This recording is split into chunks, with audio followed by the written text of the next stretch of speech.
भारत रहस्यों की धरती है। यहाँ पर हर किला, हर मंदिर, हर पत्थर अपने अंदर हजारों साल पुरानी कहानियों को छुपाए बैठे हुए है। लेकिन आज हम आप चलेंगे भारत के एक ऐसे मंदिर पर जिनको सुनकर आपके रोंगटे खड़े हो जाएंगे।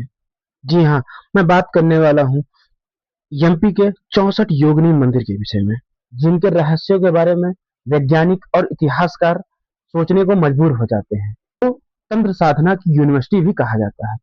यह केवल मंदिर ही नहीं, बल्कि यह अपने समय की यूनिवर्सिटी रहा है। यहाँ पर विद्यार्थी तंत्र विद्या सीखने के लिए आते थे।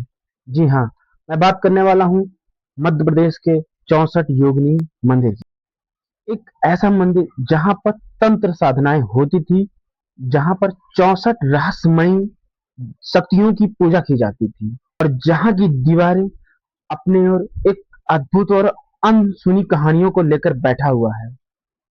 मंदिर का परिचय। मंदिर मध्य प्रदेश के मुरैना जिले में स्थित है। यह मंदिर अपने समय में अद्भुत मंदिर था। अपने रहस्यमयी और अनसुनी कहानियों के लिए जाना जाता है। यह मंदिर मंदिर का एक एक पत्थर अपने अंदर हजारों लाखों कहानियों को बटोरे हुए। इतिहासकारों के अनुसार इस मंदिर का निर्माण 9वीं से 10वीं शताब्दी के बीच हुआ था। यह मंदिर किसी आम मंदिर की तरह नहीं दिखता है, क्योंकि इस मंदिर पर छत ही नहीं है। इस मंदिर का आकार बिल्कुल गोलाकार है, जो कि अन्य मंदिरों से अलग करता है। इस मंदिर में 64 छोटे छोटे कमरे हैं। हर कक्ष में एक योगिनी की प्रतिमा स्थापित की गई है। इस मंदिर के बीच में मुख्य मंडप मौजूद है, जिसमें शिव और शक्ति की पूजा की जाती है। और सबसे चौंकाने वाली बात यह है कि इस मंदिर में छत ही नहीं है। आखिरकार इस मंदिर में छत क्यों नहीं है? इस सवाल को लेकर कई इतिहासकार और वैज्ञानिक सोचने को मजबूर हो जाते हैं कि इतना विशालकाय मंदिर बिना छत के क्यों बनाया गया है। किंवदंतियों के अनुसार प्रत्येक योगिनी के पास आकाशीय शक्ति थी, जो आकाश में उड़ सकती थी। योगिनियों के पास ऐसी दिव्य शक्तियां थी जो आकाश में विचरण कर सकती थी। शायद इसी कारण से इस मंदिर में छत का निर्माण नहीं किया गया हो। तांत्रिक परंपराओं में यह माना जाता है कि रात के समय ये 64 योगिनियां एक स्थान पर एकत्रित होकर साधना करती थी। और कुछ वैज्ञानिकों के अनुसार या कुछ इतिहासकारों के अनुसार यह भी कहा जाता है कि यहाँ पर ऐसी दिव्य शक्तियां सिखाई जाती थी जो आम इंसान से छुपा कर रखी जाती थी, जिनकी साधना रात में होती थी। और एक मानता इस मंदिर को लेकर यह भी है कि यहाँ पर रात के समय कोई भी इंसान रुकता नहीं है। जो भी इंसान रुका वह तो पागल हो गया या फिर मृत्यु को प्राप्त हो गया। हिंदू धर्म में और तंत्र शास्त्रों में हर योगिनी को देवी का स्वरूप माना गया है, और हर योगिनियों के पास अपनी अलग अलग शक्तियां थी। जैसे कुछ योगिनियों को युद्ध का प्रतीक माना गया है, और कुछ योगिनियों को ज्ञान और रहस्य का प्रतीक माना गया है, तथा कुछ योगिनियों को ब्रह्मांडी ऊर्जा का भी प्रतीक माना गया है। अर्थात हर योगिनियों के पास अपनी अलग शक्तियां हुआ करती, और तांत्रिक इन अलग अलग योगिनियों की पूजा और साधना करके सिद्धियां प्राप्त करते थे, जो साधारण मनुष्य से अपने को अलग बनाते थे। इस मंदिर की रहस्यमयी तांत्रिक साधनाओं की बात करें तो प्राचीन समय में यह मंदिर आम लोगों के लिए नहीं खुला था, बल्कि यहाँ पर केवल विशेष साधकों और तांत्रिकों को ही प्रवेश मिलता था। यहाँ पर सिर्फ उन्हीं को प्रवेश दिया जाता था जो इस यूनिवर्सिटी या इस मंदिर के लिए विशेष हो, अन्यथा आम लोगों के लिए यह मंदिर में प्रवेश वर्जित था। जो तांत्रिक और साधक हुआ करते थे, रात के अंधेरे में मंदिर के केंद्र में एक दीपक जलाया करते थे और साधना किया करते थे।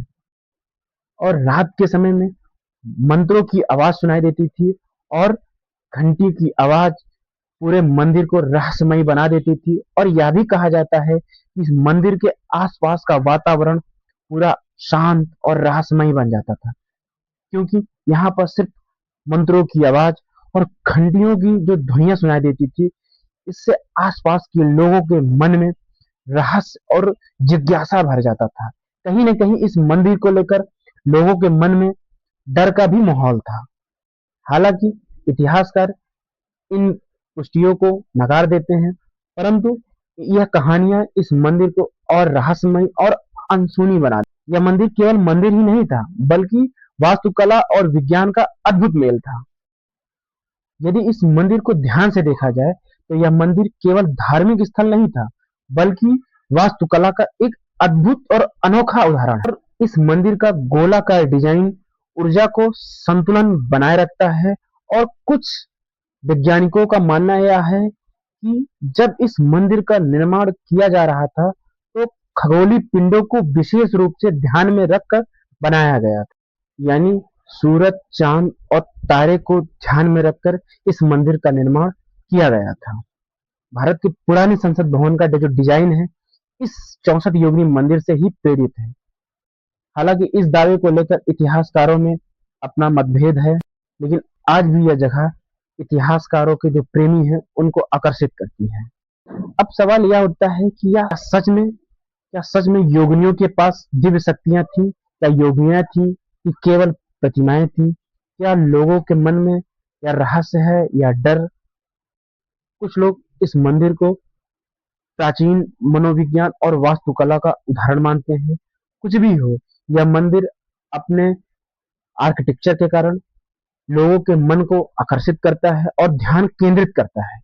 आज भी रात के समय में जब हवाएं मंदिर से टकराती हैं, तो मानो ऐसा लगता है कि इतिहास हमें खुद इस मंदिर की कहानियों को सुनाने का प्रयास कर रहा है। यदि आप सबको कभी मौका मिले, तो इस मंदिर में जरूर जाएं और इस मंदिर के इतिहास को जानने की भी कोशिश करें। यदि आपको यह वीडियो पसंद आया होगा, तो लाइक, सब्सक्राइब जरूर करिएगा, और हम मिलते हैं अपने एक अलग रहस्यमयी मंदिर में। आपको किसी भी मंदिर के विषय में जानकारी लेना हो, तो कमेंट सेक्शन में जरूर लिख दीजिएगा। मैं अपने अगले वीडियो में उस मंदिर को लेकर जरूर आऊंगा और उस मंदिर के विषय में अनोखी बातें जरूर। यदि आपको यह वीडियो पसंद आया हो, तो वीडियो को लाइक, सब्सक्राइब और चैनल को शेयर करना मत भूलिएगा। धन्यवाद।